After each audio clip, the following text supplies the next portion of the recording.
live streaming YouTube 24 jam, UFA Live 24.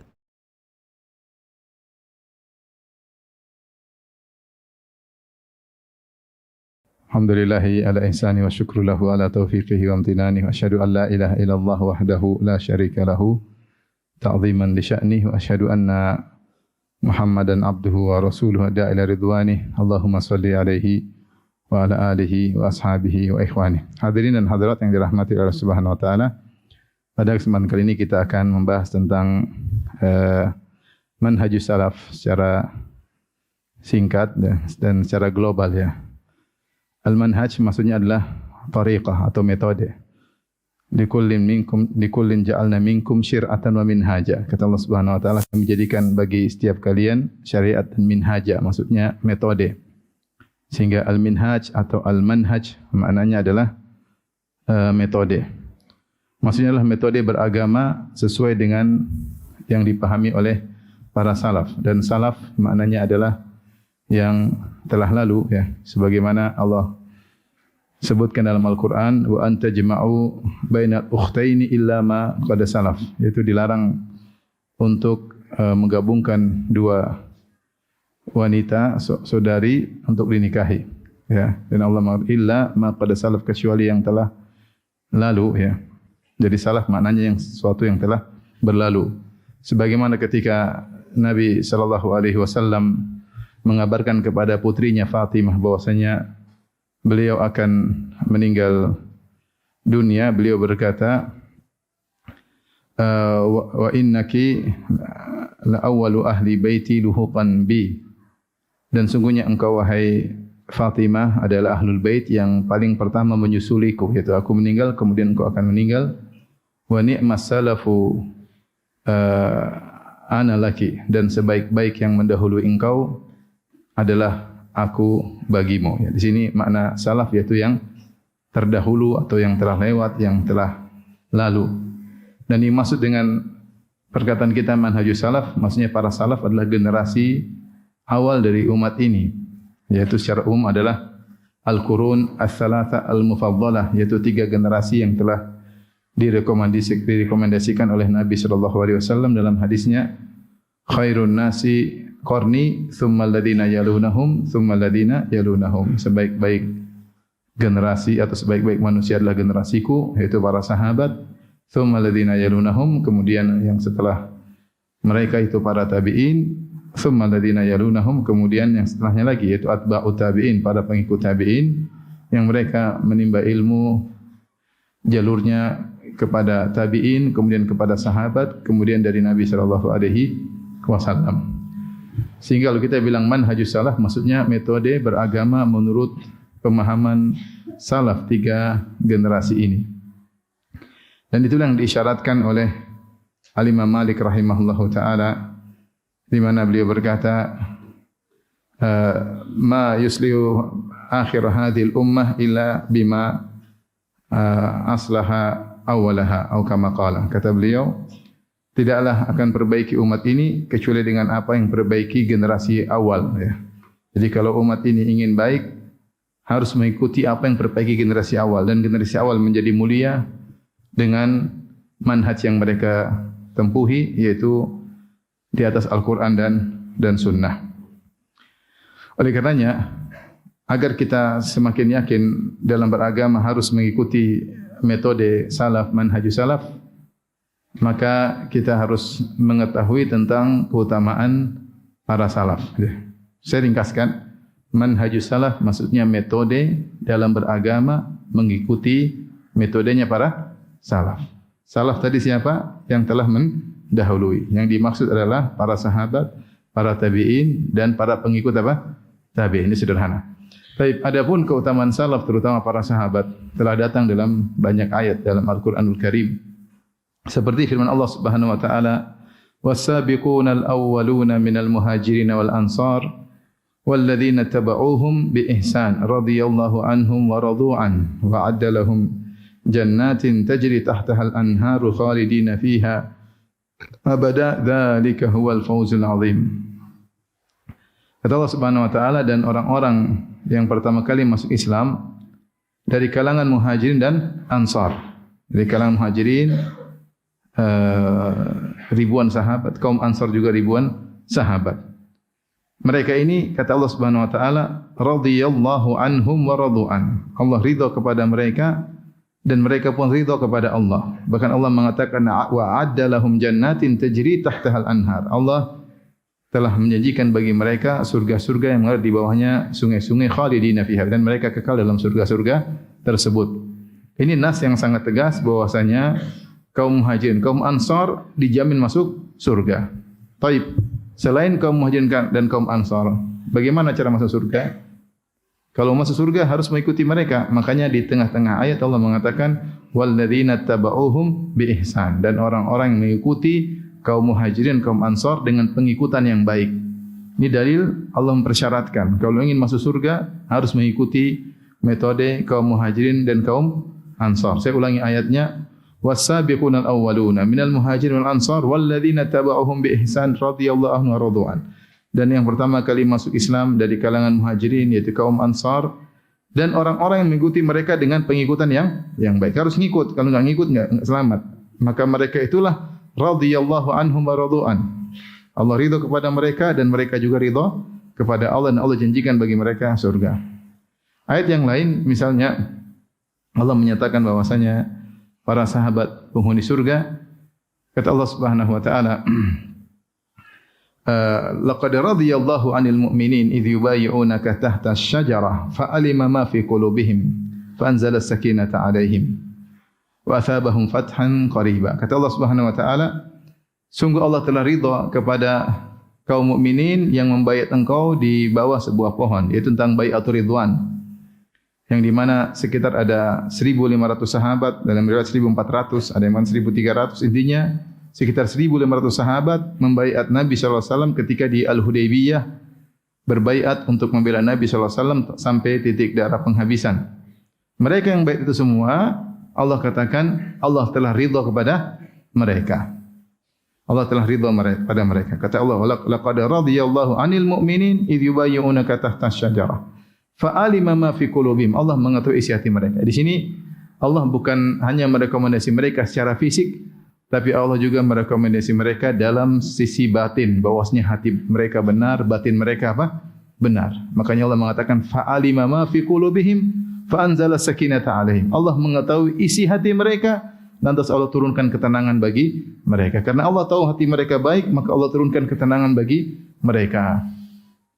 Ini jelas rekomendasi yang jelas oleh Allah dalam Al-Quran. Contoh lagi, Allah berfirman, misalnya, lil fuqara'il muhajirin alladzina ukhriju min diyarihim amwalihim yabtaguna fadlan minallahi wa ridwana wa yansuruna Allah wa rasulahu ulaika humus shadiqun. Dan fuqara' al-muhajirin, yaitu kaum muhajirin yang telah terusir dari negeri mereka dan harta mereka. Kenapa mereka pergi meninggalkan kota Makkah, meninggalkan harta, meninggalkan kampung halaman, ya? Yabtaguna fadlan minallahi wa ridwana. Allah jelaskan niat mereka benar. Mereka itu meninggalkan bukan karena dunia, tapi karena mencari karunia Allah dan mencari keridhaan Allah. Kemudian Allah tekankan lagi, ulaika humus shadiqun. Mereka itulah orang-orang yang imannya benar, jujur. Setelah itu Allah memuji kaum Ansar. Walladzina tabawwa'ud dara wal imana min qablihim yuhibbuna man hajara ilaihim wa la yajiduna fi sudurihim hajatan mimma utu wa yu'thiruna ala anfusihim walau kana bihim khasasah wa may yuqashuha nafsihi fa ulaika humul muflihun. Kalau orang-orang Muhajirin Allah mengatakan as-sadiqun, kalau kaum Ansar Allah mengatakan al-muflihun. Apa itu al-muflihun? Al-muflihun orang-orang telah mencapai kebahagiaan dan dengan kebahagiaan yang permanen, itu namanya aflah. Dalam bahasa Arab tidaklah dikatakan seorang telah aflah, beruntung, kecuali telah mencapai kebahagiaan yang permanen. Maksudnya surga. Dan Allah mengatakan tentang kaum Ansar dan orang-orang walladzina tabawwa'ud dara wal imana min qabl, dan orang-orang yang telah tinggal di kota Madinah dan beriman sebelum kedatangan kaum Muhajirin. Yuhibbuna man hajara ilaihim. Karena sebelum Nabi berhijrah dan para sahabat, Rasulullah telah mengirim sahabat untuk berdakwah. Di antaranya Musa bin Umair radhiyallahu ta'ala anhu berdakwah di Madinah sehingga semua pada masuk Islam, atau mayoritas kaum Ansar, kaum Al-Aus dan suku Al-Khazraj masuk Islam. Sehingga mereka sangat menanti-nanti kedatangan saudara-saudara mereka yang berhijrah. Kata Allah, yuhibbuna man hajara ilaihim. Mereka mencintai saudara-saudara mereka yang berhijrah dari Mekah menuju Madinah ya. Kemudian kata Allah wa yu'thiruna ala anfusihim walau kana bihim khassasah. Bahkan mereka mendahulukan orang-orang muhajirin daripada diri mereka sendiri padahal mereka juga dalam kondisi membutuhkan. Wa may yuqashuha nafsihi, mereka seperti ini, ithar mendahulukan saudara daripada diri mereka sendiri. Kata Allah, siapa yang dilindungi dari sifat pelit, fa ulaika humul muflihun. Sungguh mereka adalah orang-orang yang beruntung. Siapa maksudnya? Kaum Ansar. Jadi muhajirin as-sadiqun, kaum Ansar al-muflihun. Masuk surga jelas.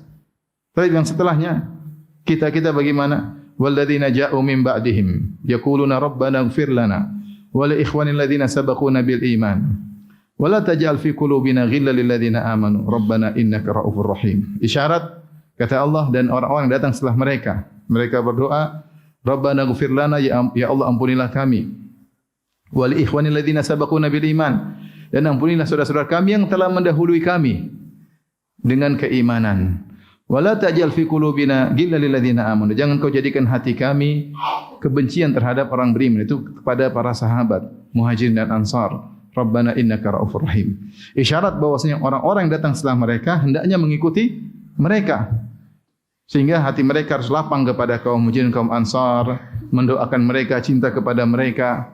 Kalau ingin selamat, maka mendoakan Muhajirin dan kaum Ansar. Maka syiar dari Ahlussunnah wal Jamaah adalah mendoakan kaum Muhajirin dan kaum Ansar. Baik. Seperti juga Allah sebutkan dalam ayat yang lain ya. La yastawi minkum man anfaqa min qabli al-fathi wa qatal. Ulaika a'zamu darajatan minal ladzina anfaqu min ba'du wa qatalu wa kullu wa'ada Allahul husna. Kata Allah ketika membedakan tingkatan para sahabat, Allah membedakan sahabat yang berjihad dan berinfak sebelum Fatu Makkah dan yang berjihad dan berinfak setelah Fatu Makkah. Kata Allah tidak sama. Yang berjihad dan berinfak sebelum Fatu Makkah, mereka ulaika a'zamu darajatan. Mereka lebih tinggi derajatnya daripada yang berinfak dan berjihad setelah Fatu Makkah. Kenapa setelah Fatu Makkah Islam semakin kuat? Sehingga pengorbanan ada tapi tidak sebanding dengan pengorbanan sebelum Fatu Makkah. Tapi kata Allah di akhir ayat, wa kullu wa'adallahu husna. Akan tapi semuanya baik yang ini maupun yang itu Allah janjikan surga bagi mereka. Berarti para sahabat dijanjikan masuk apa? Surga. Demikian Allah berfirman, Muhammadur Rasulullah. Walladzina ma'ahu asyidda'u 'alal kuffari rahama'u bainahum tarahum ruk'an sujada yabtaghuna fadlan minallahi wa ridwana. Simahum fi wujuhihim min athari sujud.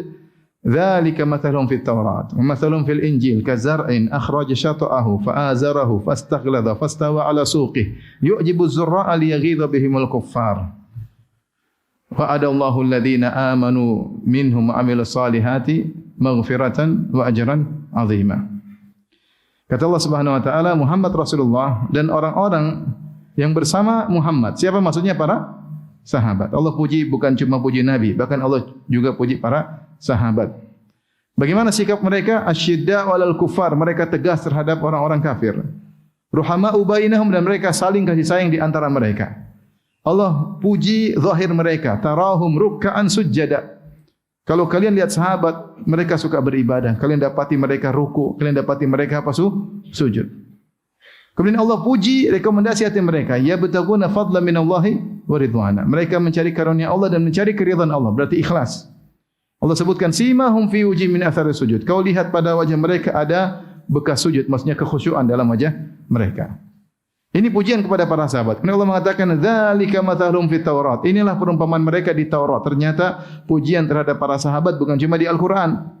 Di Taurat juga ada. Kemudian Allah sebutkan wa mathaluhum fil Injil, dan perumpamaan mereka dalam Injil. Ternyata di Injil juga ada.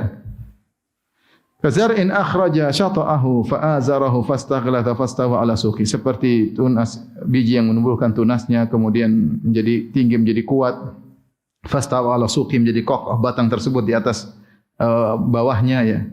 Yu'jibu zurra, yang menanamnya senang kalau melihat dia taruh tunas biji kemudian tumbuh kemudian kokoh menjadi kuat, yang nanam senang. Yu'jibu zurra, menyenangkan para penanamnya. Isyarat bahwasanya Nabi SAW berhasil mendidik para sahabat. Nabi yang menanam tumbuhan tersebut sehingga tumbuhan tersebut tumbuh kemudian kokoh, menyenangkan yang menanamnya. Siapa yang menanamnya? Nabi sallallahu alaihi wasallam. Makanya di antara kebahagiaan yang Allah berikan kepada Nabi sallallahu alaihi wasallam, yaitu Allah Subhanahu wa taala menjadikan Nabi sebelum meninggal bagaimana para sahabat salat subuh berjamaah. Nabi membuka tirai, kemudian Nabi tersenyum. Kata Anas bin Malik, ka'anna wajhahu waraqatul mushaf. Seakan-akan wajah Nabi seperti lembaran mushaf Al-Quran. Itu Nabi berseri-seri senang. Sampai sebagian sahabat ingin mungkin membatalkan salat karena begitu melihat senangnya dan bahagianya Nabi sallallahu alaihi wasallam. Inilah generasi yang Rasulullah sallallahu alaihi wasallam ajarkan salat subuh berjamaah sebelum Nabi meninggal dunia. Nabi meninggal dunia waktu duha. Ya, jadi menyenangkan Nabi sallallahu alaihi wasallam, ya. Makanya Allah mengatakan wa'adallahu alladhina amanu wa amilus solihati minhum maghfiratan wa ajran 'azima. Maka Allah janjikan bagi mereka, yaitu para sahabat yang mereka beriman beramal saleh, maghfiratan, yaitu ampunan dan ganjaran yang besar, maksudnya mereka masuk surga. Ya. Oleh karenanya sebagian ulama mengatakan sahabat seluruhnya dijamin masuk apa? Surga. Berdasarkan ayat yang tadi kita sebutkan. Taib. Ayat-ayat seperti ini banyak. Ya. Seperti firman Allah, wa alzamahum kalimatat taqwa wa kanu ahaqqa biha wa ahlaha. Allah lazimkan kepada para sahabat kaum muslimin yang di zaman Nabi sallallahu alaihi wasallam kalimatat taqwa, agar mereka bertakwa. Wa kanu ahaqqa biha, ya. Dan mereka lebih berhak untuk bisa menjalankan kalimat takwa tersebut. Taib. Selanjutnya, dalil-dalil yang lebih spesifik untuk wajib mengikuti jalan mereka dalam Al-Quranul Karim. Dalil-dalil yang lebih spesifik. Kalau tadi pujian terhadap para sahabat bahwasanya mereka dijamin masuk surga, dan ada dalil yang lebih spesifik agar kita mengikuti jalan sahabat. Di antaranya ayat yang tadi saya sebutkan dalam surat At-Taubah, walladzina taba'uhum biihsan. Saya sudah sebutkan Muhajirin dan Ansar diridhai oleh Allah dan mereka ridha kepada Allah dan mereka dijamin masuk surga. Adapun selain mereka, kalau ingin masuk surga, ingin diridhai oleh Allah, syaratnya walladzina taba'uhum biihsan, harus mengikuti para sahabat dengan pengikutan yang baik. Ini ayat pertama. Ayat yang kedua, Allah berfirman, fa in amanu bimithli ma amantum bihi faqad ihtadaw. Kata Allah Subhanahu wa taala, jika mereka beriman seperti iman kalian, sungguh mereka telah dapat hidayah. Perhatikan sini. Allah mengatakan, fa in amanu bimithli ma amantum bihi. Kalau mereka beriman seperti iman kalian, kalian di sini maksudnya siapa? Para sahabat. Faqad ihtadaw, sungguh mereka dapat hidayah. Maka Allah syaratkan kalau mau dapat hidayah harus beriman seperti imannya siapa? Para sahabat. Contoh lagi Allah berfirman ayat yang lain, wa may yushaqiqir rasula min ba'di ma tabayyana lahul huda wa yattabi' ghayra sabilil mu'minin nuwallihi ma tawalla wa nuslihi jahannam wa sa'at masira. Siapa yang menjadi oposisi bagi Nabi, yaitu menentang Nabi sallallahu alaihi wasallam, setelah jelas kebenaran baginya, wa yattabi' ghayra sabilil mu'minin, mengikuti jalan selain kaum mukminin, mengikuti jalan selain jalan kaum mukminin. Kaum mukminin di zaman itu siapa? Para sahabat. Ya. Nuwallihi ma tawalla, kami biar membuat dia berpaling. Wa nuslihi jahannam, kami buat dia masuk dalam neraka. Wa sa'at masira, dan itulah seburuk-buruk tempat kembali. Di sini juga Allah mempersyaratkan kalau ingin selamat dari neraka dan dapat hidayah harus mengikuti jalan Nabi dan jalan sabilul mukminin. Dan sabilul mukminin maksudnya di zaman itu adalah siapa? Para sahabat. Makanya ketika Allah mengatakan kuntum khaira ummatin ukhrijat linnas ta'muruna bil ma'ruf wa tanhauna 'anil munkar wa tu'minuna billah. Kalianlah sebaik-baik manusia, generasi umat yang dikeluarkan untuk manusia. Kalian sebaik-baik umat yang dikeluarkan untuk manusia. Siapa maksudnya ketika turun ayat tersebut? Allah sedang memuji siapa? Para sahabat. Karena ayat-ayat turun kepada para sahabat.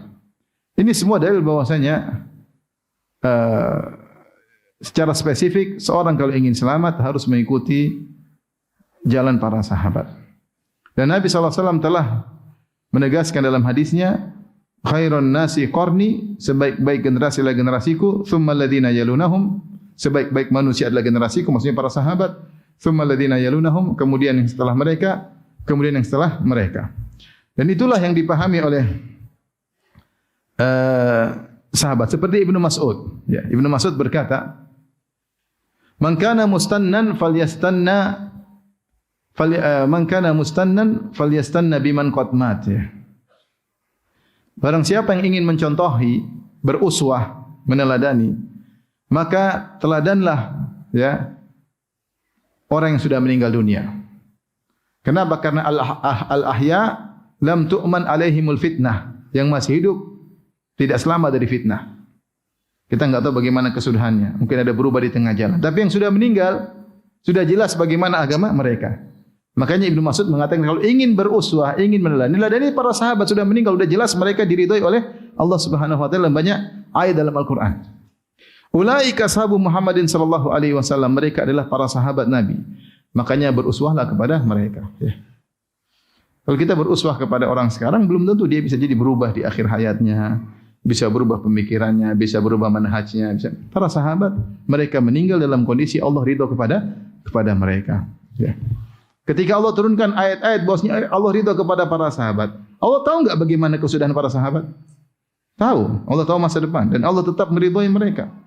Seandainya mereka berubah, seandainya mereka kemudian murtad sebagaimana kata orang-orang Syiah, tentu Allah tidak akan menempelkan ayat seperti dalam Al-Quran. Allah ridha mereka, Allah tuliskan ayat atau Allah turunkan ayat-ayat tentang keutamaan sahabat yang akan dibaca sampai hari kiamat. Makanya Ibnu Mas'ud mengatakan, siapa yang ingin berqudwah, maka berqudwahlah kepada yang sudah meninggal apa? Dunia ya. Ulaika, siapa maksud Ibnu Mas'ud radhiyallahu anhu? Maksudnya adalah para sahabat Rasulullah sallallahu alaihi wasallam. Kemudian beliau berkata, kanu khairu hadhil ummah, para sahabat adalah umat generasi terbaik umat ini. Wa abarraha quluban, mereka adalah orang-orang yang paling baik hati mereka. Wa a'maqaha ilman, dan mereka orang yang paling dalam ilmunya. Wa aqallaha takallufan, dan orang-orang yang paling tidak suka mengada-ngadakan. Ya, berlebih-lebihan, tidak suka. Kalau agama ya sesuai dengan yang diajarkan oleh Nabi sallallahu alaihi wasallam.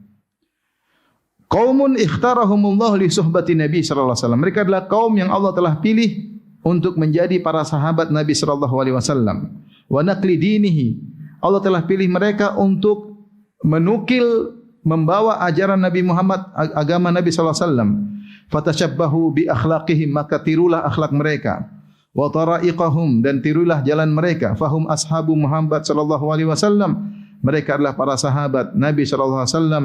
Kanu alal hudal mustaqim, mereka berada di atas jalan yang benar. Ini perkataan Ibnu Mas'ud memuji para sahabat. Ya. Bahwasanya para sahabat adalah orang-orang yang terbaik. Ya. Abarraha quluban, orang-orang yang afdal hadhil ummah, generasi yang terbaik, kemudian yang paling baik hati mereka, a'maqaha ilman, yang paling dalam ilmunya, ya, wa aqallaha takallufan, yang paling jauh dari mengada-ngadakan hal yang baru. Mereka itulah para sahabat Nabi sallallahu alaihi wasallam. Lalu orang-orang yang sekarang kita enggak tahu, yang masih hidup bisa terkena fitnah. Kemudian juga Ibnu Mas'ud berkata, "Innallaha nadhara fi qulubil ibad." Allah melihat kepada hati-hati para makhluk, para manusia, para hamba. Fa wajada qalba Muhammadin sallallahu alaihi wasallam khaira qulubil ibad. Allah mendapati hati Muhammadlah hati yang terbaik di antara seluruh manusia. Fastafahu li nafsihi, maka Allah pilih Nabi Muhammad sallallahu alaihi wasallam sebagai rasulnya. Fabta'athahu bi risalatihi, maka Allah utus Nabi Muhammad sallallahu alaihi wasallam dengan risalahnya. Thumma nadhara fi qulubil ibad ba'da qalbi Muhammad. Setelah itu Allah melihat lagi hati-hati manusia setelah hati Nabi Muhammad sallallahu alaihi wasallam. Fa wajada quluba ashabi khaira qulubil ibad, maka Allah dapati hati-hati para sahabat Nabi adalah hati-hati yang terbaik. Faja'alahum muzara'a nabiihi, maka Allah menjadikan para sahabatlah penolong-penolong nabinya. Yuqatiluna ala dinihi, di mana mereka berperang untuk membela agama Nabi sallallahu alaihi wasallam. Kemudian kata Ibnu Mas'ud, "Fama ra'al muslimuna hasanan", maka apa yang dilihat oleh kaum muslim adalah sesuatu yang baik, fa huwa indallahi hasanun, maka itu juga di sisi Allah adalah baik. Wa ma ra'ahu sayyi'an fa huwa indallahi sayyi'un, maka dan apa yang dilihat oleh kaum muslimin buruk, maka juga buruk di sisi Allah Subhanahu wa taala. Al muslimun di sini, apa yang dilihat oleh kaum muslimin adalah baik, maksudnya para sahabat. Alif lam di sini lil ahad. Artinya apa yang para sahabat lihat itu baik, berarti baik juga di sisi Allah Subhanahu wa taala. Ini semua rekomendasi terhadap para sahabat. Ini kita bahas tadi secara dalil Al-Quran dan Sunnah dan juga penukilan dari para sahabat. Secara logika tentu jelas para sahabat yang terbaik. Ya. Kenapa yang terbaik? Karena murid mereka langsung murid siapa? Nabi Muhammad sallallahu alaihi wasallam ya. Dan saya sering sampaikan, mungkin kita baca sahabat kok bisa kayak gini ya. Seperti contoh ada sahabat Abbad bin Bishr radhiyallahu anhu ketika salat dia sedang bergantian sama Ammar bin Yasir. Ketika dia salat tiba-tiba dia terkena anak panah. Kemudian darah mengalir dan dia melanjutkan salatnya. Kemudian terkena anak panah kedua. Dan dia salat lanjutkan salat malam. Anak panah ketiga. Baru kemudian dia bangunkan Ammar bin Yasir sampai berlumuran darah tubuhnya. Ammar bin Yasir, kenapa kau tidak berhenti salat? Saya sedang baca surat Al-Kahfi dan saya tidak ingin putus tengah jalan. Subhanallah. Orang luar biasa ibadah kayak gini ya. Tapi kita enggak heran karena gurunya siapa? Muhammad sallallahu alaihi wasallam. Gurunya Muhammad sallallahu alaihi wasallam. Kita Abu Bakar As-Siddiq mengorbankan seluruh hartanya. 2 kali. Pertama ketika akan berhijrah dia mengorbankan seluruh hartanya. Yang kedua ketika perang Tabuk dia mengorbankan seluruh apa? Hartanya. Mungkin kita heran kok bisa ada manusia seperti ini. Jangan heran karena gurunya siapa? Sahabat ya. Dikatakan idza urifa sabab batala al-ajab. Kalau diketahui sebabnya maka takjub itu hilang. Kalau kita enggak tahu sebabnya kita bilang kok bisa Abu Bakar seperti ini, tapi kalau kita tahu sebabnya gurunya adalah Muhammad sallallahu alaihi wasallam, maka kita bilang ya wajar karena gurunya siapa? Rasulullah sallallahu alaihi wasallam. Ya. Kalau kita lihat bagaimana sirah Sa'ad bin Rabi' ketika menawarkan hartanya kepada Abdurrahman bin Auf. Abdurrahman bin Auf kaya, berhijrah, tiba-tiba miskin mendadak. Kemudian Sa'ad bin Rabi' mengatakan, wahai Abdurrahman bin Auf, saya termasuk penduduk Madinah yang paling kaya. Jika kau berkehendak, maka saya akan berikan setengah hartaku untukmu. Dan bukan cuma itu, saya punya istri lebih dari 1. Kau lihat mana yang kau sukai, bukan yang paling jelek ya. Kau lihat mana yang kau sukai, maka akan saya ceraikan. Kalau sudah habis masa iddahnya silakan kau nikahi. Ada enggak orang seperti ini? Tidak ada ya. Kalau kita lihat cerita seperti dongeng tapi ternyata benar. Dan jangan heran guru mereka siapa? Rasulullah sallallahu alaihi wasallam. Lihat para sahabat berjihad, bayangkan berjihad, jalan jauh dari Madinah menuju Tabuk. 750 kilo ya. Ada yang naik onta, ada yang jalan kaki, ada yang naik kuda. Jauh, naik onta pun capek 750 kilo. Apalagi jalan kaki. Dan mau lawan Romawi yang mungkin pasukannya ratusan ribu. Mungkin kalau kita jalan, sebelum sampai ketemu musuh sudah mati duluan di tengah jalan. Ketakutan lah, apalah. 750 kilo. Tapi para sahabat kuat. Ya. Sampai ada, perang Zatul Riqaq ya. Yang di mana para sahabat ketika sendal khuf mereka rusak, mereka melilitkan kaki mereka dengan kain sambil berjalan ratusan kilo untuk berperang.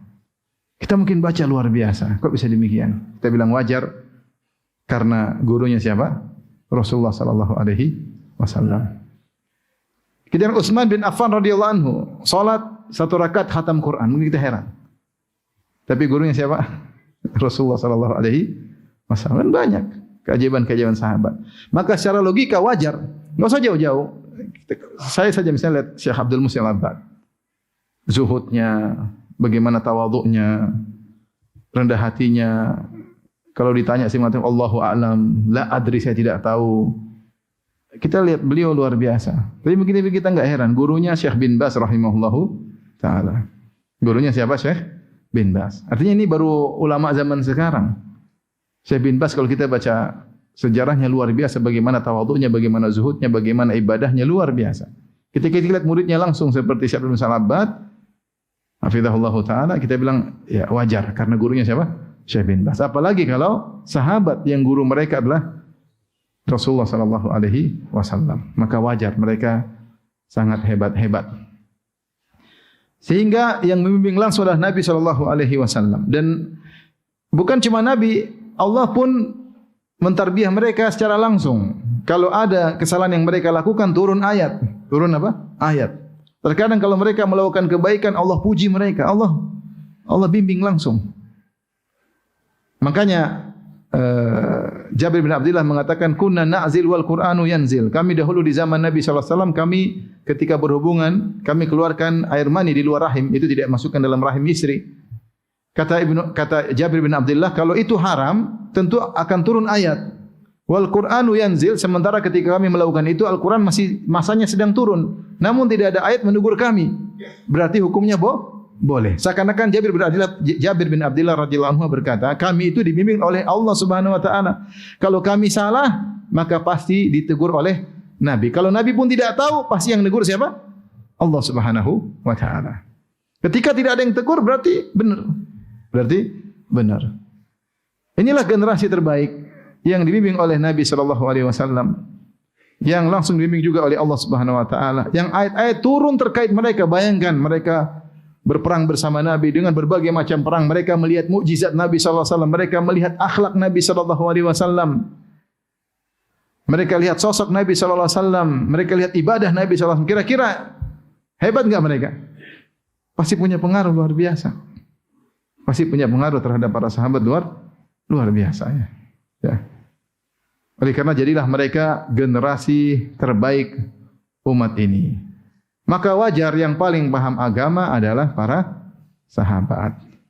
Logika sederhana, maka kalau ingin beragama yang benar, enggak usah macam-macam, ikut saja para sahabat. Ikut saja para sahabat agar selamat. Ya, ikut sunnah Nabi sallallahu alaihi wasallam. Karenanya selain Allah menyuruh kita mengikuti Al-Quran dan Sunnah dan jalan para sahabat, dan Nabi juga mengisyaratkan bahwasanya generasi terbaik adalah para sahabat, tabi'in dan atba'ut tabi'in, maka Nabi juga mengingatkan bahaya melenceng dari jalan para sahabat. Dalam hadisnya Rasulullah SAW mengatakan, dalam beberapa hadis di antaranya kata Rasulullah SAW, fa innahu may ya'ish minkum fasayara ikhtilafan katsira. Hadis ini sebelumnya Rasulullah mengatakan siapa yang hidup setelahku dia akan melihat banyak perselisihan. Sebelumnya Rasulullah SAW mengatakan, sahabat mengatakan, ya, yang meriwayatkan di sini dia mengatakan Ibad bin Sariyah radhiyallahu anhu, dia berkata, wa adhana Rasulullah SAW mau'izatan balighatan wajilat minhal qulub wa dharafat minhal uyun. Sungguhnya Rasulullah SAW menyampaikan kepada kami suatu mau'izah, nasihat, yang nasihat tersebut sangat mengenai hati kami dan menjadikan kami menangis. Ka'annaha mau'izatu muwaddi'in, seakan-akan itu nasihat bagi orang yang akan berpisah. Ini nasihat yang luar biasa. Maka kami berkata, ya Rasulullah ausina, berilah kami wasiat. Wasiat selayaknya orang yang akan meninggalkan kami. Kalau orang akan meninggalkan seorang, dia wasiat yang penting atau tidak? Penting. Bahkan dia wasiatkan yang terpenting. Ingin meninggalkan sahabatnya, ingin meninggalkan istrinya, meninggalkan anaknya, dia akan pilih wasiat yang terbaik. Ini dipahami oleh Ibad bin Sariyah adalah mau'izatu muwaddi'in, seperti nasihat orang yang akan meninggalkan. Maka Rasulullah SAW berkata, usikum bitaqallah wa sama wa ta'a wa in ta'amara alaikum abdan habashi. Aku wasiatkan kepada kalian untuk bertakwa kepada Allah, untuk mendengar taat dan taat kepada pemimpin meskipun yang memimpin kalian adalah seorang budak sahaya dari Habasyah. Kemudian kata Rasulullah SAW, fa innahu may ya'ish minkum. Sungguhnya siapa yang hidup setelahku, siapa yang hidup setelahku, fasayara ikhtilafan katsira, maka dia akan melihat banyak perselisihan. Itu perselisihan dalam masalah agama. Apa jalan keluarnya? Fa alaikum bisunnati, hendaknya kalian memegang teguh kepada sunnahku. Wa sunnatil khulafa'ir rasyidin, dan ikutilah sunnah para khulafa'ir rasyidin al-mahdiyyin min ba'di, yaitu sunnah Abu Bakar, Utsman, siapa lagi?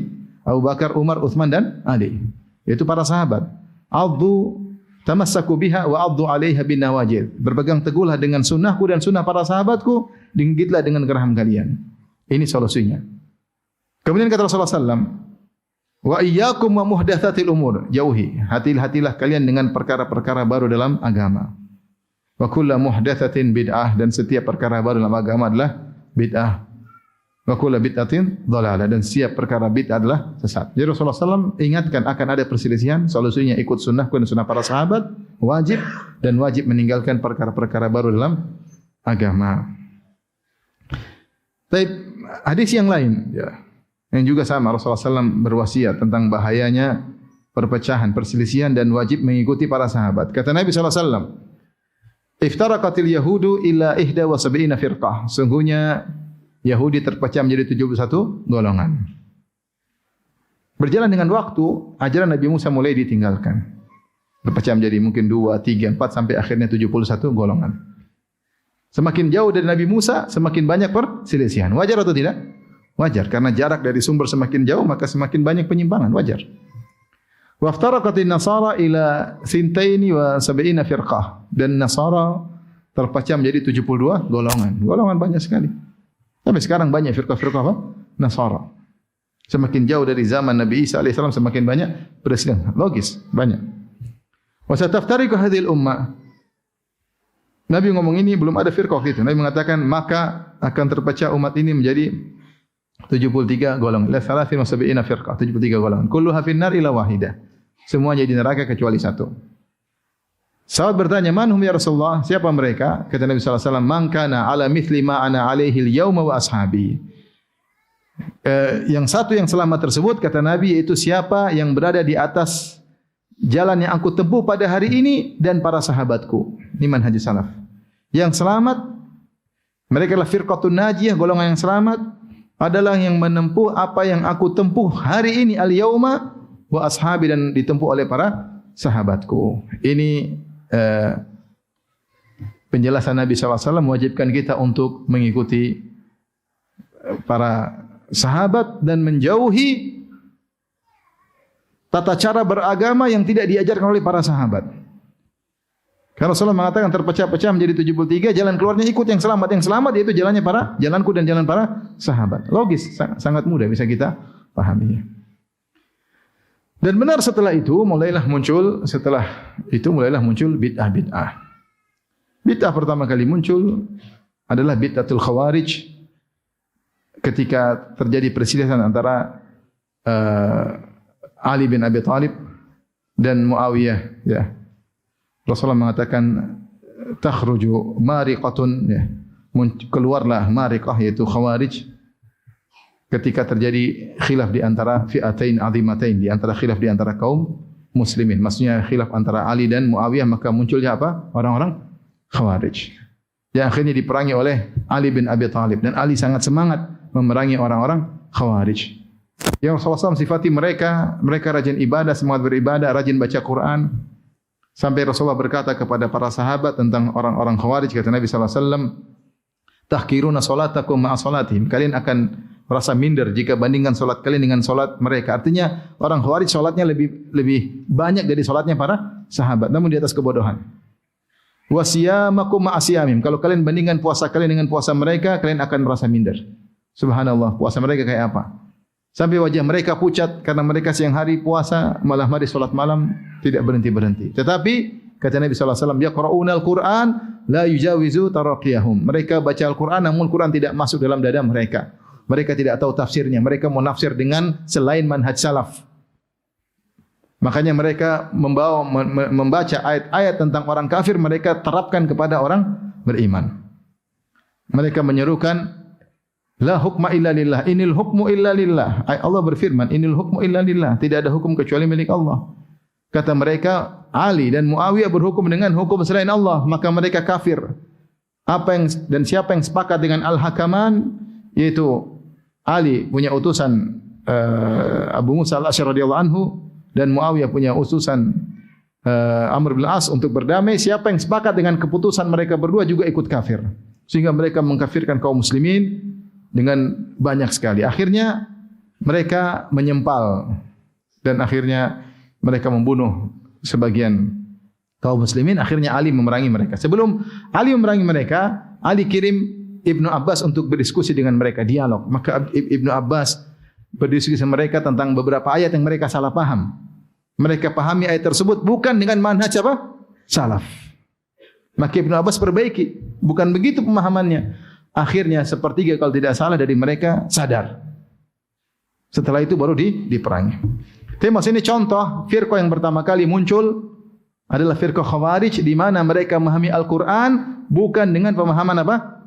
Salaf. Akibatnya mereka mudah mengkafirkan kaum muslimin dan mereka membunuhi kaum muslimin, ya. Dan akhirnya diperangi oleh Ali bin Abi Thalib radhiyallahu taala anhu. Inilah orang-orang Al-Khawarij. Baca Quran iya, tetapi pemahaman sesuai dengan pemahaman sendiri. Kemudian setelah Al-Khawarij muncullah benih-benih kelompok Rafidhah. Di zaman Ali bin Abi Thalib ada orang-orang yang benci terhadap Ali, yaitu orang Khawarij, dan muncul setelah itu orang-orang yang terlalu gulu berlebih-lebihan kepada Ali bin Abi Thalib. Ya. Di zaman tersebut ada sebagian sekelompok orang yang kemudian terlalu mencintai Ali sampai menuhankan Ali bin Abi Thalib. Kata mereka Ali adalah Tuhan. Maka diriwayatkan yang sanad yang hasan disebut oleh Ibnu Hajar rahimahullah taala. Sekelompok orang menuhankan Ali bin Abi Thalib, maka Ali bin Abi Thalib menegur mereka. Dan Ali mengancam kalau kalian tidak sadar aku akan bakar kalian. Kalian murtad mengatakan aku Tuhan. Namun mereka tidak peduli. Akhirnya Ali pun menyuruh Kumbar untuk menggali parit untuk membakar mereka. Lamma ra'aitul amran munkaran ajajtu naran wa da'autu Kumbara. Tatkala aku melihat perkara sudah sangat mungkar, maka aku menyalakan api dan aku panggil Kumbar. Maka akhirnya mereka dibakar hidup-hidup oleh Ali bin Abi Thalib radhiyallahu taala anhu karena mereka murtad dengan pemahaman yang sangat parah. Itu terlalu cinta kepada Ali bin Abi Thalib sampai menuhankan Ali bin Abi Thalib. Ya, entah mereka mengatakan Allah menitis pada Ali bin Abi Thalib. Intinya ini adalah bid'ah dalam masalah akidah. Kemudian Syiah berkembang sampai model-modelnya seperti sekarang ini. Kemudian muncul lagi bid'ah berikutnya di akhir zaman para sahabat. Muncullah bid'ah Qadariyah. Bid'ah Qadariyah yang muncul di zaman Ibnu Umar radhiyallahu taala anhuma. Maka ada orang datang kepada Ibnu Umar, kemudian mereka berkata, dua orang berkata, "Ya Ibnu Umar, muncul sekelompok orang di negeri kami di Basrah. Mereka terlalu berdalam-dalam dalam ilmu sehingga mereka berkata al-amru unuf, bahwasanya segala perkara baru terjadi, Allah tidak catat sebelumnya, tidak ada takdir. Allah tidak tahu, Allah hanya menciptakan manusia dan Allah tidak tahu apa yang terjadi setelahnya." Paham? Jadi Allah tidak pernah mentakdirkan sebelumnya. Padahal di antara rukun iman adalah iman kepada takdir, bahwa semuanya sebelum terjadi dicatat dulu oleh Allah Subhanahu wa taala. Akhirnya kata Ibnu Umar, "Idza laqita haula fa akhbirhum anna Ibnu Umar bari'um minhum wa hum bura'u minni." Kalau kalian bertemu dengan mereka, orang tersebut yang dipimpin oleh seorang namanya Ma'bad al-Juhani, yaitu pendiri madhab Qadariyah yang ekstrim, yang mengatakan tidak ada takdir, Allah tidak mengetahui apa yang terjadi di kemudian hari, perkara terjadi tiba-tiba tanpa ditakdirkan terlebih dahulu. Kata Ibnu Umar, jika kau bertemu dengan mereka, sampaikanlah aku berlepas diri dari mereka dan mereka berlepas diri dariku. Dan kabarkan kepada mereka, "Lau anna ahadahum anfaqa mithla Uhudin dhahaban ma balagallahu ma qabilahu Allahu minhu hatta yu'mina bil qadar." Seandainya salah seorang dari mereka punya emas sebesar gunung Uhud, kemudian dia infakkan di jalan Allah, Allah tidak akan terima sampai mereka beriman kepada takdir, bahwasanya semua yang terjadi telah tercatat sebelumnya. Kemudian Ibnu Umar meriwayatkan hadis dari ayahnya, aku mendengar ayahku Umar bin Khattab menyampaikan, dia mendengar dari Nabi sallallahu alaihi wasallam bersabda tentang hadis Jibril yang panjang, di mana Rasulullah mengatakan al-iman an tu'mina billahi wa malaikatihi wa kutubihi wa rusulihi wal akhir wa tu'mina bil qadari khairihi wa syarrihi. Iman itu 6. Iman kepada Allah, rukun iman 6. Iman kepada Allah, iman kepada malaikat, iman kepada Rasulnya, iman kepada malaikat, iman kepada hari akhirat, iman kepada takdir yang baik maupun yang buruk. Ini contoh bid'ah yang muncul di akhir zaman sahabat, bid'ah Qadariyah. Tadi Khawarij, kemudian Rafidah, kemudian apa? Qadariyah. Kemudian di zaman para tabi'in, di zaman Hasan al-Basri. Hasan al-Basri punya majelis dan dia di atas manhaj Ahlussunnah wal Jamaah. Suatu hari dia berbicara tentang masalah pelaku dosa besar. Ditanya, bagaimana hukum pelaku dosa besar? Tentunya Hasan al-Basri menjawab dengan pemahaman Ahlussunnah. Pelaku dosa besar, mereka tidak kafir, mereka masih mukmin, tapi imannya kurang. Mukmin naqisul iman, iman masih belum kafir. Orang berzina, orang makan riba, orang mencuri, orang durhaka sama orang tua, membunuh orang lain. Mereka pelaku dosa besar, terancam dengan neraka, tapi mereka belum kafir. Mereka statusnya masih muslim, masih mukmin, tapi imannya kurang. Tiba-tiba ada muridnya Wasil bin Atha tidak setuju. Dia pakai logika dia, ingat, tidak ikut manhaj salaf. Nabi SAW di zaman Nabi, orang banyak pelaku dosa besar, Nabi solatkan. Seperti ada yang mati bunuh diri, Nabi tidak solatkan, tapi Nabi suruh orang solatkan. Artinya, Nabi tidak solatkan sengaja supaya orang tidak melakukan seperti yang dia lakukan. Tapi Nabi suruh orang-orang untuk nyolatkan dia. Berarti dia muslim atau bukan? Muslim. Kalau dia kafir, enggak boleh disolatin. Ada orang zina di zaman Nabi, ada enggak? Nabi. Apakah Nabi kafir karena Nabi bunuh? Tidak, Nabi cambuk. Paham? Nabi cambuk menunjukkan dia tidak apa? Kafir. Ada orang mencuri, Nabi potong tangannya. Ya, tidak kafir. Ini pemahaman para salaf. Mereka masih muslim, masih disolatkan. Ya, lihatlah bagaimana Ma'is al-Aslami ketika berzina, kemudian dirajam sampai mati, disuruh solatkan. Maka Wasil bin Atha, muridnya Hasan al-Basri, dia menyendiri, kemudian dia punya pendapat ini mengatakan tidak, orang pelaku dosa besar bukan muslim, bukan kafir, tapi fi manzilah bainal manzilatain, dia di tengah-tengah, tidak mukmin, tidak kafir. Namanya apa? Pokoknya tidak mukmin, tidak apa? Kafir. Di dunia tidak mukmin, tidak kafir. Di akhirat kekal di neraka. Kekal di neraka. Tetapi nerakanya bukan neraka kafir, neraka tengah-tengah juga, tapi kekal juga. Akhirnya dia pun i'tazala majlis Al-Hasan. Dia pun meninggalkan majlis, nyempal. Sejak saat itu disebut dengan Mu'tazilah. Ini masalah al-asma' wal ahkam, dikatakan oleh para ulama tentang masalah nama dan status, bid'ah, masalah nama dan status. Ini belum terkait dengan sifat-sifat Allah. Masalah orang ini statusnya apa? Mukmin atau kafir atau di tengah-tengah? Di neraka bagaimana? Sementara atau kekal? Kata dia kekal tapi di tengah-tengah. Kekal bukan kekalnya neraka kafir, tapi kekal di neraka tengah-tengah. Kalau kita pelaku dosa besar, kalaupun masuk neraka, suatu saat akan keluar masuk surga. Menjadi alumni neraka jahanam. Kalau tidak diampuni. Kalau diampuni, Allah akan ampuni. Semua pelaku dosa besar, tahta masyiatillah. Di bawah kehendak Allah. Insya'a ghafara lahu, kalau Allah berkehendak Allah ampuni. Insya'a adzabahu, kalau Allah berkehendak Allah azab. Tapi dia tidak bakal, kalaupun diazab tidak bakalan kekal. Lihatlah bagaimana Wasil bin Atha menyempal karena memahami ayat-ayat bukan dengan pemahaman para sahabat. Maka muncullah firqah namanya firqah Mu'tazilah. Setelah muncul firqah tentang asma wa sifat, mulai dari Ja'ad bin Dirham. Ja'ad bin Dirham dia belajar filsafat, mulailah ketika buku-buku filsafat diterjemahkan dari bahasa Yunani ke bahasa Arab. Orang-orang terpukau dengan filsafat. Awalnya buku-buku filsafat sudah diterjemahkan sejak Khilafah Bani Umayyah, tetapi yang terjemahkan adalah masalah sains, masalah matematika, fisika, kimia, masalah sosiologi, masalah kemasyarakatan, perkataan bijak. Maka orang-orang terpukau dengan bagaimana besarnya akalnya Aristoteles, Plato, Plotinus dan macam-macamnya. Mereka kagum. Luar biasa orang-orang pintar-pintar. Sampai akhirnya diterjemahkan secara masif terutama di zaman Khalifah Al-Ma'mun. Kemudian diterjemahkan ternyata bukan cuma masalah sains saja, tetapi ternyata Aristoteles, Plato, Socrates dan Plotinus ternyata berbicara juga tentang metafisika, tentang masalah ketuhanan. Mereka ini orang tidak beragama. Socrates, Plato, Aristoteles, Plotinus ini bukan beragama Yahudi, bukan beragama Nasrani. Mereka tidak beragama dan mereka mulai berbicara tentang Tuhan tanpa wahyu dan mustahil bicara tentang Tuhan tanpa wahyu. Karena bicara tentang sesuatu yang sangat gaib itu Allah Subhanahu wa taala. Yang tahu tentang Allah adalah Allah sendiri. Kita hanya tahu secara global Tuhan itu ada, Tuhan Maha Kuasa, tapi secara detail-detailnya, sifat-sifatnya maka tidak mungkin akal kita bisa tahu. Perlu Allah yang jelaskan melalui Al-Qur'an atau melalui sunnah Nabi sallallahu alaihi wasallam. Akhirnya mereka mulai berbicara tentang Tuhan.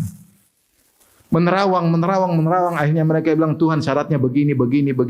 Mereka torehkan dalam buku-buku mereka, diterjemahkan dalam bahasa Arab. Akhirnya banyak orang belajar, akhirnya mereka terjebak dengan pemikiran orang-orang ini. Plato, terutama Plato dan Aristoteles dan Plotinus.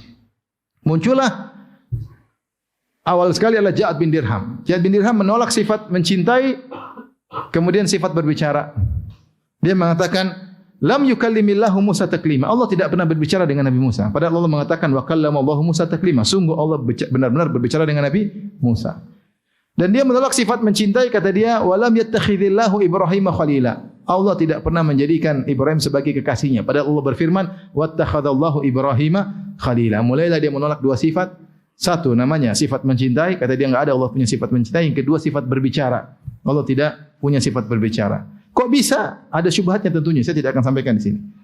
Tapi dia sampai pada kesimpulan tersebut karena ada syubhat. Akhirnya dia dibunuh oleh Amir Khalid Al-Qasri ketika Idul Adha. Ketika Idul Adha Khalid Al-Qasri berkata, "Dhahu dhahayakum taqabbalallahu minna wa minkum, fa inni mudhahin bi Ja'ad bin Dirham." Silakan kalian, setelah dia khutbah Id, dia berkata silakan kalian menyembelih 99 kalian. Adapun saya akan menyembelih Ja'ad bin Dirham. Kenapa? Li'annahu qala lam yukallimillahu Musa taklima. Dia mengatakan Allah tidak pernah berbicara dengan Nabi Musa. Berarti mengingkari ayat. Orang mengingkari ayat kafir atau tidak? Kafir. Walam yattakhidillahu Ibrahim khalilan. Allah tidak pernah menjadikan Ibrahim sebagai kasihnya, kemudian dia sembelih Ja'ad bin Dirham. Ternyata Ja'ad bin Dirham sebelum wafat sempat dia wariskan ilmunya dan akhirnya diambil oleh Jaham bin Safwan. Jaham bin Safwan akhirnya bikin berbagai macam bid'ah, macam-macam asma sifat, tentang takdir, tentang iman, berbagai macam bid'ah, maka akhirnya terwariskanlah berbagai macam-macam bid'ah. Kemudian muncul juga firqah namanya Murji'ah. Ketika muncul Mu'tazilah, ya, yang akhirnya mengatakan siapa pelaku dosa besar kafir, maka muncullah riddatul fi'il, yaitu oposisinya, yaitu Murji'ah. Murji'ah mengatakan bahwasanya amal bukan termasuk iman. Siapa yang tidak beramal dia masih beriman. Siapa yang tidak beramal dia masih beriman. Kalau Khawarij siapa yang tidak beramal kafir. Kalau Murji'ah siapa yang tidak beramal maka dia tetap beriman, maka amal bukan dari bagian dari iman. Ini masalah pembahasan panjang. Saya ingin menyampaikan tentang sejarah munculnya apa? Bid'ah. Akhirnya para ulama menulis tentang buku-buku, namanya buku tentang al-firaq. Disebut dengan Maqalatul Islamiyin. Seperti Abdul Hasan Al-Asy'ari menulis tentang Maqalatul Islamiyin, Kutubul Maqalat, dia sebutkan firqah-firqah dan berbagai macam cabang-cabangnya. Abdul Qahir Al-Baghdadi juga menulis tentang firqah-firqah berbagai macam-macamnya. Syahristani juga dalam Al-Milal wa Nihal juga menyebut firqah-firqah. Kemudian misalnya banyak buku-buku tentang namanya Kutubul Maqalat. Apa yang saya sampaikan ikhwan? Ingin saya sampaikan kalau antum ingin selamat ikuti manhaj apa? Salaf.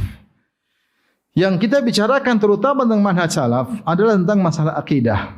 Masalah fikih khilaf yang terjadi rata-rata masih pada koridor manhajus salaf. Siapa sih tokoh-tokoh manhaj salaf? Tentu tokoh manhaj salaf adalah para sahabat, di antaranya adalah para a'immatul arba'ah, al-a'immatul arba'ah yaitu Imam Abu Hanifah, Imam Malik, Imam Syafi'i, Imam Ahmad bin Hanbal. Mereka adalah tokoh-tokoh apa? Ahlus sunnah wal jamaah. Dan mereka ini akidah mereka tidak berselisih. Para ulama telah menulis akidah Ahlus sunnah. Seperti Imam Ahmad punya buku Usulus Sunnah, dia tentang akidah Ahlus sunnah.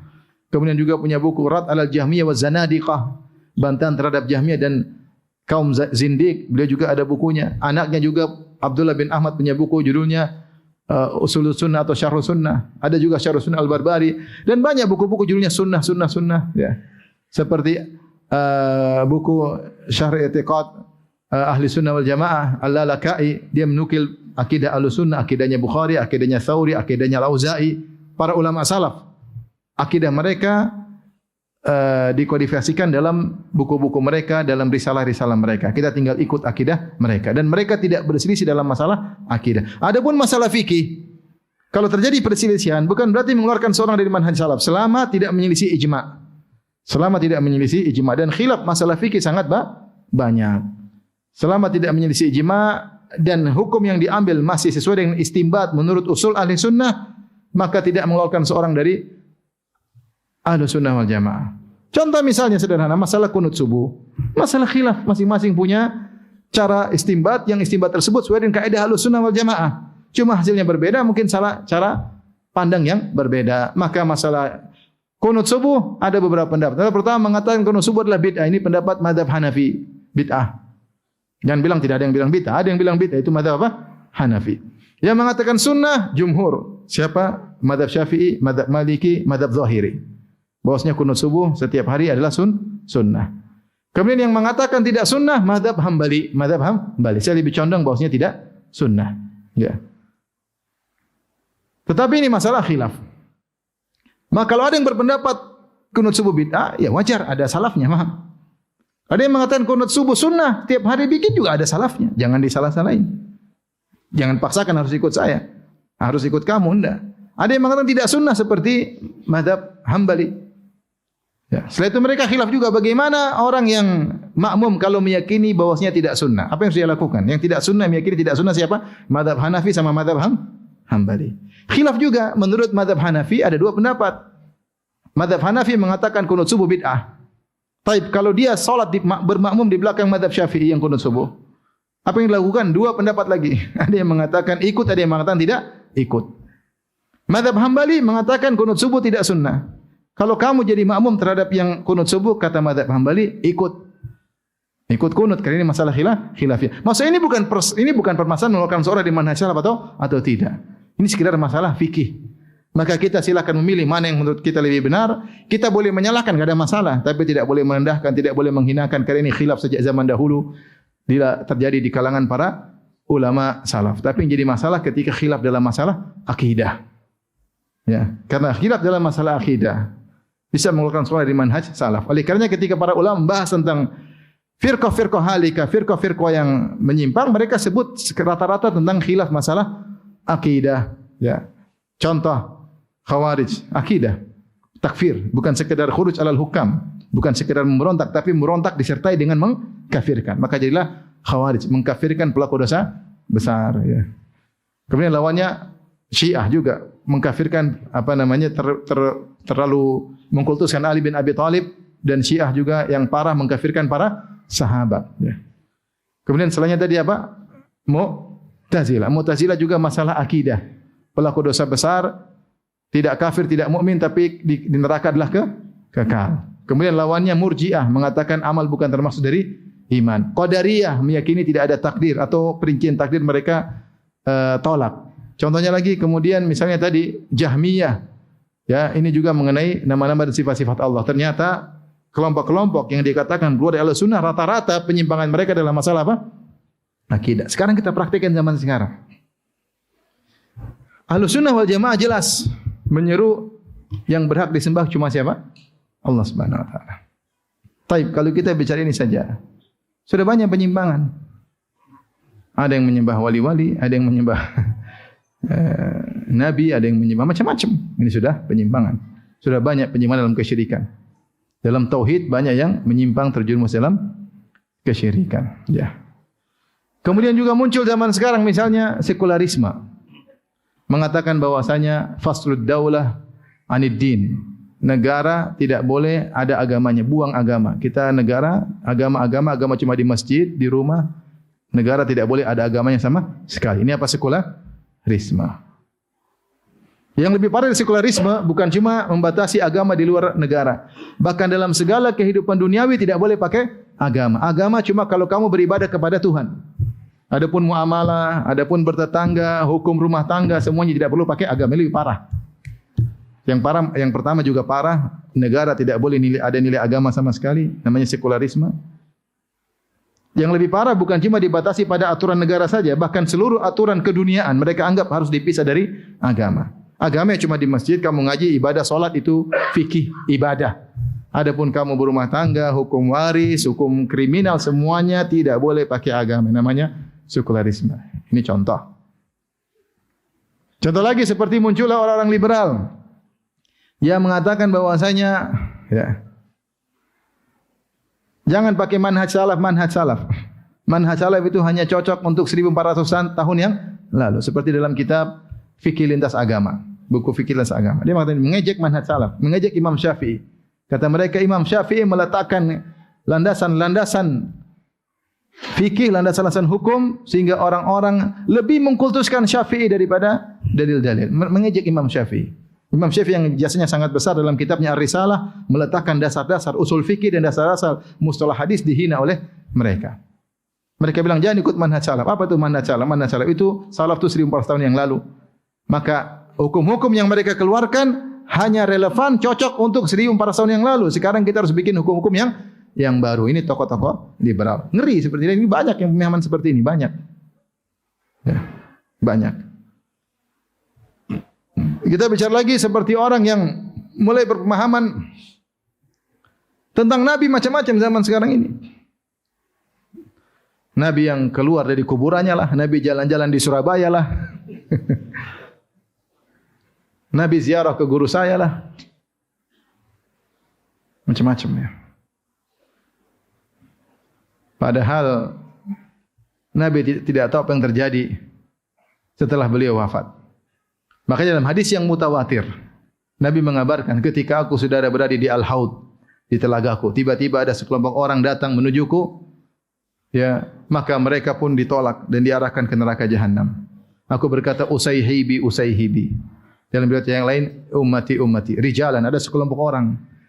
Kata Nabi, itulah orang saya kenal ya Allah, mereka sahabat-sahabat kami pernah di zaman Nabi sallallahu alaihi wasallam. Apa kata Allah? Innaka la tadri ma ahdatsu ba'dak. Sungguhnya kau tidak tahu apa yang telah mereka adakan setelah kematianmu.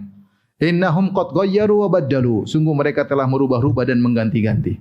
Kata Allah, innaka la tadri. Kau tidak tahu.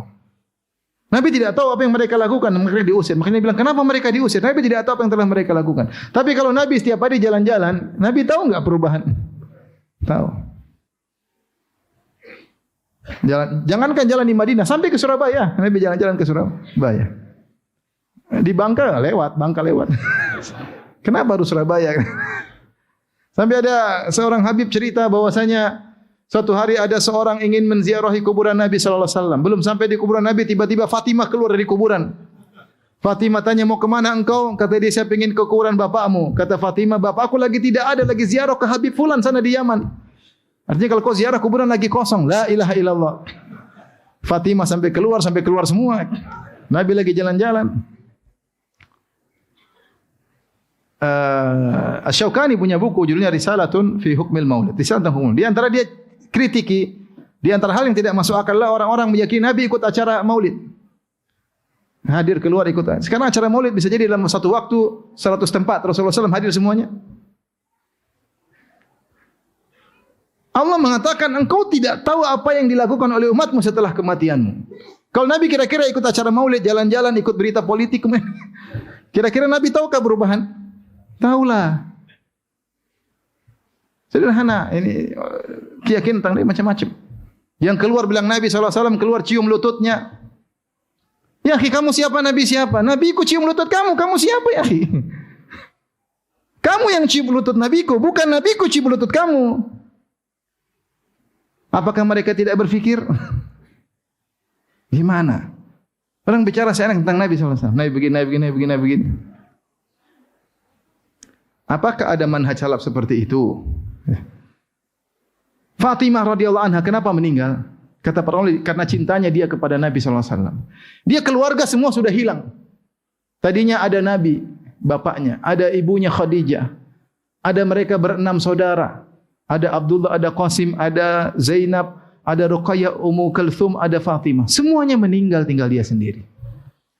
Dari keluarga tersebut dia sebatang kara. Makanya Fatimah diberi gelar dengan Ummu Abiha. Di antara kunyahnya disebut Ummu Abiha, yaitu ibu dari bapaknya. Kenapa? Karena dia begitu perhatian sama Nabi. Seakan-akan dia mengganti posisi Khadijah. Sering ngobrol sama Nabi. Karena bapaknya sudah tidak ada orang lagi kecuali cuma dia. Maka dia sangat dekat dengan Nabi SAW. Ketika Nabi meninggal, kemudian 6 bulan kemudian dia sakit akhirnya meninggal dunia karena sedih. Tapi kalau Nabi bisa keluar, paham? Enggak usah sedih. Tiap hari ketemu. Iya enggak? Aisyah sedih atau tidak? Sedih. Apakah ada istri Nabi ketika Nabi meninggal 9 orang yang dikunjungi oleh Nabi? Tidak ada. Apakah ada Nabi keluar dari kuburan kunjungi Abu Bakar, Umar, Utsman, Ali, menantu-menantunya, teman-teman dekatnya? Enggak ada. Nabi tidak pernah kunjungi Imam Syafi'i, Imam Malik, Imam Abu Hanifah, Imam Ahmad, terus kunjungi ente ini siapa? Ya, pakai logika sedikit deh. Akhirnya bilang Nabi ketemu saya, kalau Nabi sudah ketemu saya berarti hebat. Intinya akhirnya murid-muridnya pada agungkan. Ya, jangan membodohi umat Islam. Membodohi apa umat Islam. Kalau kita bicara tentang keyakinan aneh-aneh maka sangat banyak, waktunya tentu tidak cukup ya. Tapi ya intinya kalau ingin selamat kita berusaha berakidah sesuai dengan manhaj apa? Salaf. Di antara terakhir cerita yang saya dengar lucu, seorang Habib cerita bahwasanya ada seorang pelaku maksiat dikubur dekat kuburan Habib. Datanglah malaikat Munkar dan Nakir. Kemudian ditanya, "Man rabbuk madinuk wa man nabiyuk?" Dia tidak bersiap, dia akhirnya dihukum. Dihajar oleh malaikat Munkar dan Nakir. Dia teriak-teriak kesakitan. Teriakan ini mengganggu sang Habib yang sedang beribadah di kuburan. Terganggu dia. Akhirnya dia tegur malaikat Munkar dan Nakir. Akhirnya berhenti, tidak lagi diadab orang tersebut gara-gara ganggu ibadahnya Habib tersebut. Ya akhi, kalau orang dengar cerita ini ditelan mentah-mentah, wah saya ingin dikubur di samping apa? Habib. Mau maksiat tenang aja, nanti malaikat Munkar dan Nakir diberhentiin sama siapa? Ente kira macam-macam ya. Tidak usah kita gulu terlalu berlebihan. Ya. Dan banyak hal tentunya waktu tidak cukup. Intinya saya ingin menyampaikan bahwasanya alhamdulillah manhaj salaf manhaj yang sempurna. Dalam muamalah ada, bermuamalah dalam kepada pemerintah bagaimana, ada diajarkan semua kita terapkan. Maka manhaj salaf akan mendatangkan ketenangan dan kebahagiaan. Dan manhaj salaf bukan terbatas pada akidah saja, demikian juga masalah akhlak. Maka seorang harus belajar bagaimana akhlak para salaf, bagaimana keikhlasan mereka, bagaimana kesabaran mereka. Ya, kita harus juga belajar agar kita bersabar sebagaimana mereka sehingga kita berusaha menempuh manhaj salaf secara totalitas. Dan manhaj salaf bukanlah suatu kelompok tertentu, bukan suatu firqah tertentu, dia adalah pemahaman. Siapa saja yang memahami agama dengan cara ini, maka dia adalah mengikuti metode salaf, meskipun dia sendirian. Kata sahabat, ya, sesungguhnya engkau adalah jamaah ma wafaqtal haqq wa in kunta wahdak. Kalau enggak salah perkataan Ibnu Mas'ud, engkau adalah jamaah meskipun kau sendirian selama kau benar, selama kau apa? Benar. Maka ini adalah metode, bukan firqah, bukan kelompok. Dia adalah manhaj generasi yang terbaik. Yang ingin selamat, belajarlah agama dengan manhaj mereka. Wallahu ta'ala alam bisawab. Demikian saja, kalau ada yang bertanya saya persilahkan, kalau tidak ada alhamdulillah.